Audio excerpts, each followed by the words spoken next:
caractère, énorme potentiel. Sa vision était claire, ressembler à ses modèles comme les gosses de son âge qui rêvent de s'élever vers le ciel. Jouer au foot, être naze comme Didier Drogba, avoir la classe de Barack Obama. Yes, week-end, rêve de milliers d'enfants sur le continent, mais trop de larmes coulent encore malheureusement. Bon, je suis là pour la formation de la vidéo participative. Mais ce n'est plus un jeu, il y a bien trop d'enjeux. Je suis un soldat, un petit soldat. On voit pour toi, on voit ce que tu as là. Voilà, on voit ça. Mais ce n'est plus un jeu, il y a bien trop d'enjeux. Je suis un soldat qui veut tout arrêter, tout arrêter. Mais du rêve au cauchemar, sa vie va basculer dans la pire désolation. Ils l'ont précipité, compte tenu de la violence, ses rêves vont se briser. Taper à cet offert, il va tout essayer. Dans le vacarme des armes, je vois couler ses larmes. Le son cœur qui s'emballe, tressaillit son âme. La violence des adultes qui font cracher leurs armes. J'étais beaucoup violent quand j'étais très petit.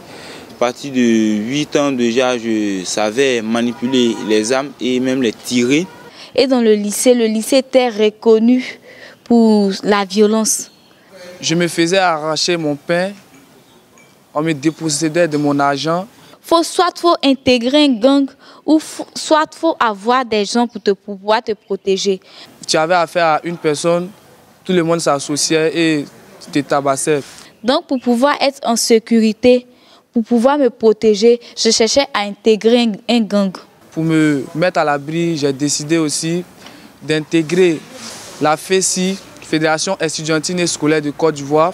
J'étais le secrétaire général de la section de mon établissement, j'étais FESIS. On m'appelait le général Galion. Quand il dit oui, c'est oui, non, c'est non. Donc je voulais voir à quoi il ressemblait réellement cet homme-là. Et c'est comme ça que Stéphane a fait son apparition un jour. Au sein de la FESI, il fallait faire ses preuves en pratiquant la violence pour se faire une place. Donc c'est comme ça un jour, un 10 heures, je suis allée m'asseoir à sa place. Et comme ça, il est venu avec son groupe. Ils m'ont trouvé assise, il m'a dit tout simplement dégage. Donc il s'est énervé, il a giflé un de ses éléments. Il lui a dit même de pomper. Et il était en train de pomper. En pompant, il a pris le pied, marché sur la tête de son élément. Et bon, ça ne m'a pas influencé quoi. En fait, j'étais émerveillée de voir un tel homme que tout le monde craignait au fait. Donc j'étais tellement passionnée. Je lui ai dit tout simplement que je voulais intégrer son club. Et il m'a dit tout simplement c'est ce genre de filles qu'il voulait dans son club. Les filles qui osent au fait. Les filles qui confrontent les grands. Et donc on va commencer là à violenter les élèves, à agresser les élèves pour créer en eux la peur, pour asseoir notre domination. Et c'est dans cet élan-là que je vais me retrouver dans les collimateurs de l'administration et je me vois renvoyer en seconde. Donc un jour, j'ai été appelée par le proviseur à l'administration. Et quand j'ai été appelée, il m'a signalé comme ça que mes résultats ont vraiment baissé. Quand ma grande soeur est arrivée au lycée, ils lui ont demandé si le problème venait de la maison. Elle a dit tout simplement non, à la maison je n'avais pas de problème. Tout simplement parce que je me camouflais à la maison. Je ne voulais pas que ma famille sache que j'appartenais à un gang. Pendant la crise de 2011 qu'a connue notre pays, la crise a été tellement violente que nous avons vécu des choses. Nous avons vu les choses que les enfants même ne devraient pas voir. Nous avons vu les magasins qui ont été pillés, les gens qu'ils ont tués. Avec la crise, j'avais appris qu'il était devenu milicien. Donc pour moi, il était mort. C'est comme ça que j'ai voulu changer au fait. C'est de Djoko que je suis parti pour Abidjan. Abidjan, j'ai milité au sein des milices. J'étais moi aussi milicien. Nous avons combattu en 2010. Pendant la guerre, j'ai fui parce qu'on avait perdu le combat. J'avais peur de perdre la vie. Je ne voulais plus sortir parce que je savais que certaines personnes m'ont reconnu quand j'étais FESIS et aussi dans la crise ils m'ont reconnu. Parce que je me dis que du jour au lendemain, on peut me tuer. Mais je suis parti à Bouaké parce qu'à Bouaké, personne ne me connaissait en tant que milicien là-bas. À Bouaké, on me connaissait en tant que FESIS, mais pas milicien.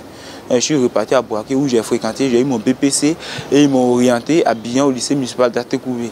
Et un jour à l'inscription, je l'ai vu.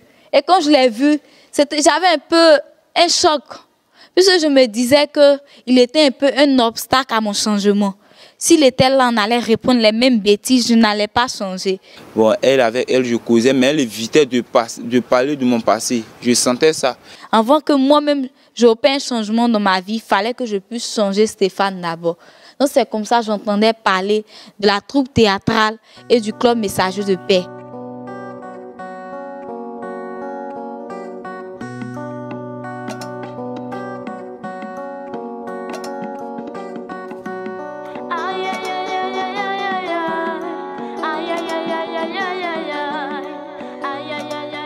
Ma fille du quartier est venue me dire, à l'école, il y a un nouveau club, on parle lycée, là, c'est un club de paix. Hein. Je l'encourageais, à tout moment je l'encourageais, à chaque fois je l'encourageais. Je le tirais à tout moment, on assistait aux réunions de la troupe théâtrale.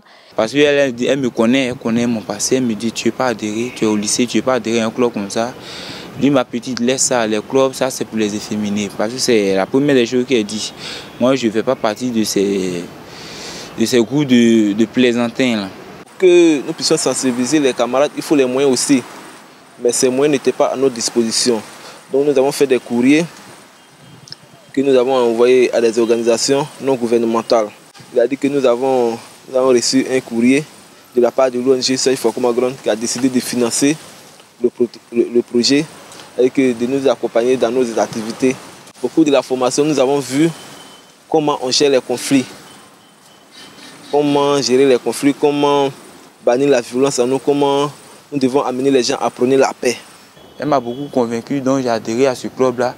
Et avec le temps, j'ai un peu aimé ces camarades qui étaient dans le club Enfants Messagers de paix parce que ces camarades-là, ils étaient beaucoup accueillants, ils étaient beaucoup généreux. Quelque chose que je n'avais pas en moi. Et c'est comme ça qu'il a intégré la troupe théâtrale. Et je lui ai dit comme ça de poser sa candidature pour être président. Il a dit non, que lui, il était là uniquement pour amuser la galerie. Il n'était pas là pour être président. Je lui ai dit, mais essaye, on ne sait jamais. Il a essayé, ça a marché. J'ai appris à aimer, Et aujourd'hui, je suis le dirigeant, je suis le responsable de ce club-là. Je suis beaucoup heureux parce que ce club-là a changé quelque chose en moi. J'ai vu qu'il était dévoué même du côté de la paix. Il avait arrêté ces histoires de gangs.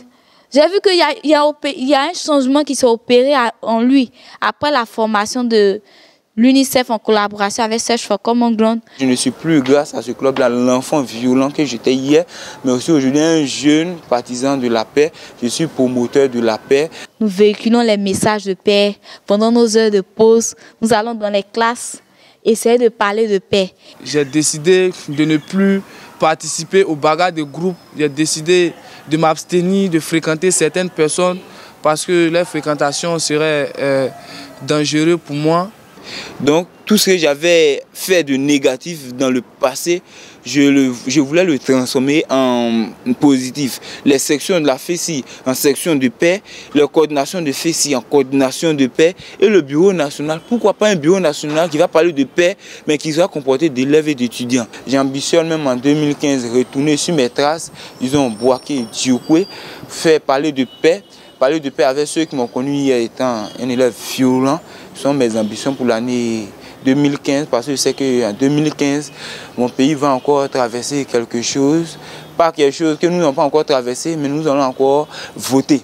Donc je vais voter vraiment dans la paix, je veux voter avec mes amis dans la paix. Je ne veux pas que la Côte d'Ivoire traverse ce qu'elle a traversé hier. Je veux que les enfants de la Côte d'Ivoire soient unis, réconciliés, que nous tous nous parlons de ce même mot-là, que nous parlons de ce mot qu'est la paix. Parce que quand il y a la paix, il y a le développement.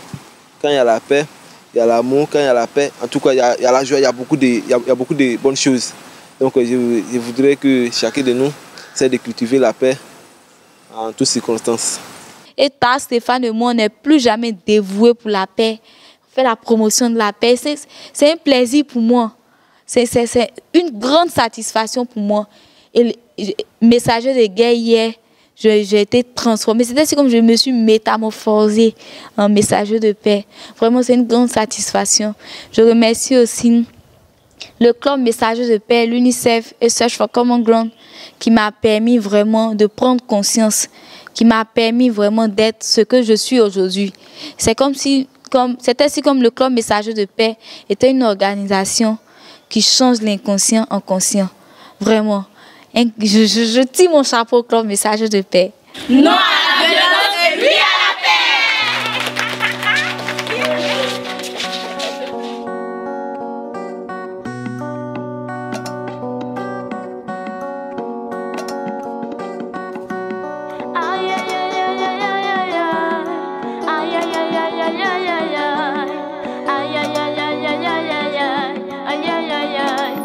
C'était un enfant brillant, vision intellectuelle, avenir prometteur, énorme potentiel. Sa vision était claire, ressemblait à ses modèles comme les gosses de son âge qui rêvent de s'élever vers le ciel.